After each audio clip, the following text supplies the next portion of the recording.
Well, Travis Cloke has been one of the players of the year to date, with big things expected over the final 6 weeks of the year, and he joins us for the first time on the couch. Welcome, Travis. Thanks for having me, actually. It's quite nice in here. Yeah, it is very nice. Listen, thanks for bringing in the prop too, because, I mean, it's legendary what you've done with your goal kicking, and I know that you wanted to share it with Mike. So Travis has brought the earphones in.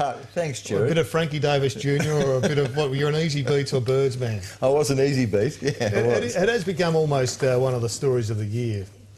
I guess the use of headphones to fix up your goal kicking, or is it a little bit off at the moment? Yeah, my goal kicking is a little bit off, kicking a few points, so I've got to get back to it. But yeah, I think it's worked well for me so far. I'm going to stick to it. And it was our computer guys that came up with the idea and said, mate, give it a shot. You've got nothing to lose. I said, why not? Take it out, put the crowd noise in the head, go out and have half a dozen shots, see how we go. And stuck to it every week and just see how we go, and it seems to be working. Travis, Johnny Ralph did a story on you at Herald Sun a month ago and quoted you saying that you'd learnt a lot from the way Jack Revolt kicks for goal.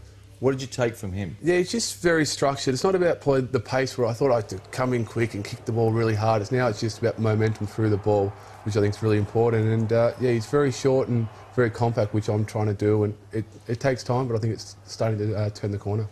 I did an article on the weekend about centre-half forwards, Trav. It was interesting where you're marking the ball now, perhaps compared to where you were last year and the year before. It seems the stats tell us that you're a lot deeper in terms of, I mean, obviously Dawes isn't playing as well, but if you look here, if you go through, 51.2% inside the forward 50, whereas opposed to 38 and 32. So has that been a conscious thing by the team, or has that been sort of the way the ball movement patterns are now, as opposed to maybe when they were in 05 when you first started? Yeah, it's a little bit different now. Obviously, the game's a lot quicker. Obviously, a lot less players now with the substitution rule that way. But yeah, we're kicking the ball a lot deeper now, I think, and it's probably put me. I've probably grown a lot more, put a bit more strength on, a bit more size. So I'm probably a bit more of a down the line instead of a lead up target now. But at the same time, if someone's doing me over, like in the deeper roles, I will push up the ground and hopefully take a few that way. But it's an area of my game I've really worked on, my contested marking and also my ability to run around the ground, so coming together slowly. You're a massive man. You're 196 centimetres and 104 kgs. You cover an enormous amount of territory for a man of that size.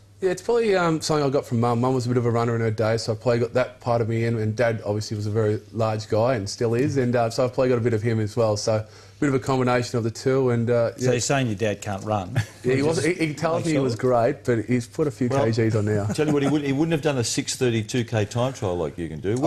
I've heard stories with Dad. They used to do the 10 in his day, and they used to jump on the tram and go halfway around that way and take a few little coins in the pocket to pay their fare. Where does 6:30 for 2Ks, where does that rank you among the common probably around the 6 to 10, somewhere in there. So in the top, say, dozen, somewhere in there. But you imagine that, Ruzzy, that a man of his build can cover the territory at that speed? Yeah, I think Jared, we talked about it in the break then. I mean, I think the bigger guys now are certainly better runners. I don't think the midfielders and I think Jared would have been an elite runner, and the guys that I played with were elite runners, but probably the bigger group, the big centre-half forwards, the big ruckman. I mean, Darren Jolly's a pretty good runner as well. It's amazing. You can't these days just be a one-dimensional player. You got to be able to play all different areas. So obviously your build and your ability's got to adapt to all those different areas. So it's an area that we work on as closely as a team, our fitness, and it's starting to show our taller blokes, bigger blokes are doing quite well. I'd be interested to know what you were running, though, when you first came as an 18-year-old, because I think everybody who was talking about young groups developing, I guess, ignore just how long it takes to build that absolute ability to gut run.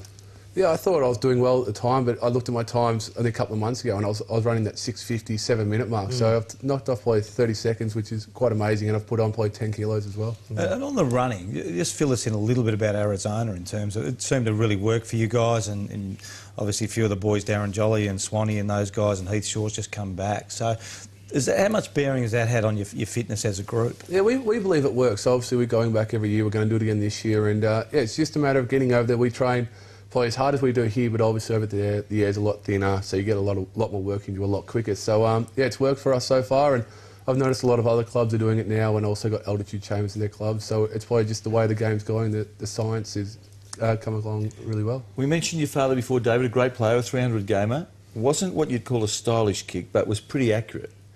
When you were spraying them all over the park, was there any advice from you? Yeah, I've had numerous chats with Dad about my goal kicking, and as I do, being my dad in football. But yeah, a lot of people keep telling me don't learn off your dad. He was the double-handed drop, but yeah, his technique was fantastic. He kicked him when he needed to, and I guess that's what matters. You just got to kick the goals, and that's what I'm learning. It's interesting, the double-handed drop, it might look poor, but it actually keeps your weight forward, and your dad always had momentum through the ball because of it.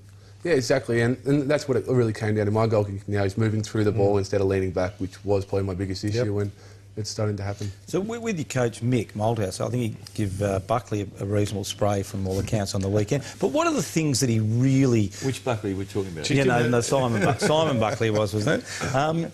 What are the things you know if you're walking at quarter time and you've done something wrong? What are the things that he really tries to stress during the course of the game?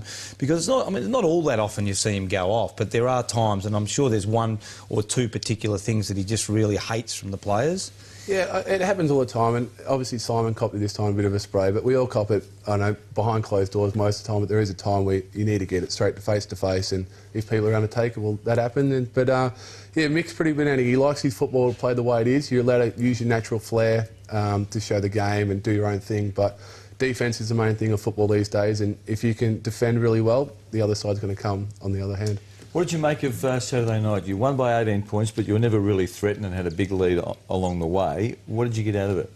Yeah, I personally think Brisbane's going to be a fantastic side. I think we're not giving them credit for the way they actually played. They really restricted us quite well, and we played the way we did because the simple way they played fantastic. They played to our weaknesses and made us look bad. So it's to their credit, they played fantastic football. I'm sure other teams will look at it now and see the way they played us, and I guess that's the way it goes. Let's project to, I know you do it 1 week at a time, but let's project to round 24. We've been talking for a couple of weeks about how you and Geelong will tackle that game. What's your view about a game that effectively is the last one before the finals, but with nothing hanging on it? Just go hell for leather. It's a game of football. We never like to lose. We want to win. I guess if you go weak, soft in football, you're going to come out hurt. So you might as well go in it 100%, and that's the way I play football, and I'm assuming everyone else. But you haven't had a rest this year, have you? No, I've played and nor has Scott Pendlebury, and I think Luke Ball's another. I think you had about 5 that have played every game. Do you expect that you'll get a breather? No, not at all.